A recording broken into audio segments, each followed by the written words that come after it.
Okay વિદ્યાર્થી મિત્રો, દાખલા નંબર 1 તમે જોઈ શકો છો સંપૂર્ણ થિયરી આધારિત છે. એટલે વિદ્યાર્થી મિત્રો આપણે સ્પીડ કરશું, કારણ કે દરેક વિદ્યાર્થી મિત્રોને થિયરી તો એકદમ ક્લિયર રીતે આવડે છે. ઓકે વિદ્યાર્થી મિત્રો, શું છે દ્રાવણની વ્યાખ્યા આપો, કેટલા પ્રકારના દ્રાવણ બનાવી શકાય અને દરેકના ઉદાહરણ સહિત સમજાવવાનું છે ટૂંકમાં. ઓકે વિદ્યાર્થી મિત્રો, દ્રાવણની વ્યાખ્યા તમને આવડે છે. બે કે તેથી વધુ પદાર્થોના સમાંગ અને એકરૂપ મિશ્રણને દ્રાવણ કહેવાય છે. ઓકે વિદ્યાર્થી મિત્રો, તો અહીંયા વ્યાખ્યા સર લખી દો. ચલો લખીએ છીએ વ્યાખ્યા. અહીંયા લખું છું વિદ્યાર્થી મિત્રો, બે કે તેથી વધુ પદાર્થોના કેવા વિદ્યાર્થી મિત્રો સમાંગ અને વિદ્યાર્થી મિત્રો આ શબ્દ ભૂલાય નહીં, એકરૂપ મિશ્રણ ને શું કહેવામાં આવે છે વિદ્યાર્થી મિત્રો? દ્રાવણ કહે છે. બે કે તેથી વધુ પદાર્થ મિશ્ર થઈ બે કે તેથી વધુ પદાર્થોના સમાંગ અને એકરૂપ મિશ્રણને દ્રાવણ કહેવાય છે. બે પદાર્થ મિશ્ર થાય પણ કેવા? સમાંગ અને એકરૂપ રીતે. એકરૂપ શબ્દ ભૂલાવો જોઈએ નહીં. આ એકરૂપ એ ખાસ મહત્વનો છે. ઓકે વિદ્યાર્થી મિત્રો, દ્રાવણના પ્રકાર તો જોઈ શકો છો. વાયુ દ્રાવણ, પ્રવાહી દ્રાવણ, ઘન દ્રાવણ. વાયુ દ્રાવણમાં ખાસ યાદ રાખજો, દ્રાવક અહીંયા મેં પહેલા લીધું છે વાયુ હોવો જોઈએ. પ્રવાહી દ્રાવણમાં દ્રાવક છે એ પ્રવાહી હોવો જોઈએ. ઘન દ્રાવણમાં ઘન હોય. રેડી? કોણ? દ્રાવક. જેનું પ્રમાણ વધારે હોય એને દ્રાવક કહેવાય. એટલે દ્રાવક વિદ્યાર્થી મિત્રો જે દ્રાવણ હોય એ જ હોય. ઓકે, હવે વાયુમાં વાયુ મિક્સ કરીએ એનું ઉદાહરણ, વાયુમાં પ્રવાહી મિક્સ કરીએ એનું ઉદાહરણ, વાયુમાં ઘન મિક્સ કરીએ એનું ઉદાહરણ. પણ આગળ તો વાયુ જ છે તો આપણે એક જ વાયુ યાદ રાખવાનું, નાઇટ્રોજન. અહીંયા આગળ પ્રવાહી છે તો એક જ પ્રવાહી યાદ રાખવાનું, પાણી.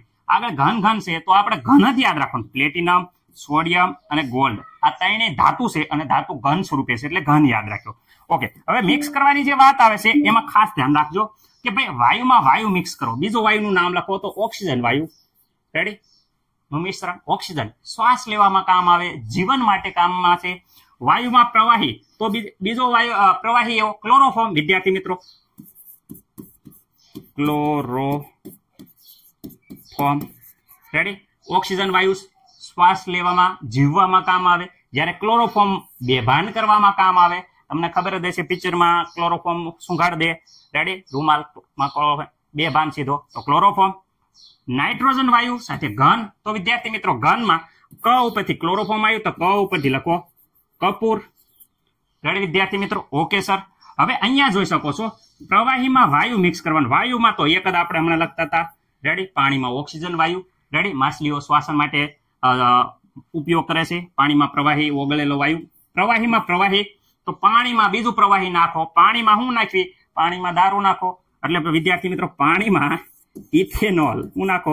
ઇથેનોલ એટલે પ્રવાહી. બે સમાંગ અને એકરૂપ મિશ્રણ બને.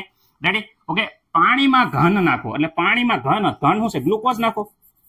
ગ્લુકોઝ નાખો, ખાંડ નાખો, ક્ષાર નાખો, એ બધું ઘન થઈ જાય. રેડી? ઘનમાં વાયુ એટલે કે ભાઈ ધાતુની અંદર વાયુ તો વિદ્યાર્થી મિત્રો પ્લેટિનમમાં S2 વાયુનું અધિશોષણ. રેડી? ધાતુનો જે આપણે વિદ્યુત વિભાજનમાં S2 વાયુનું અધિશોષણ કરીએ છીએ.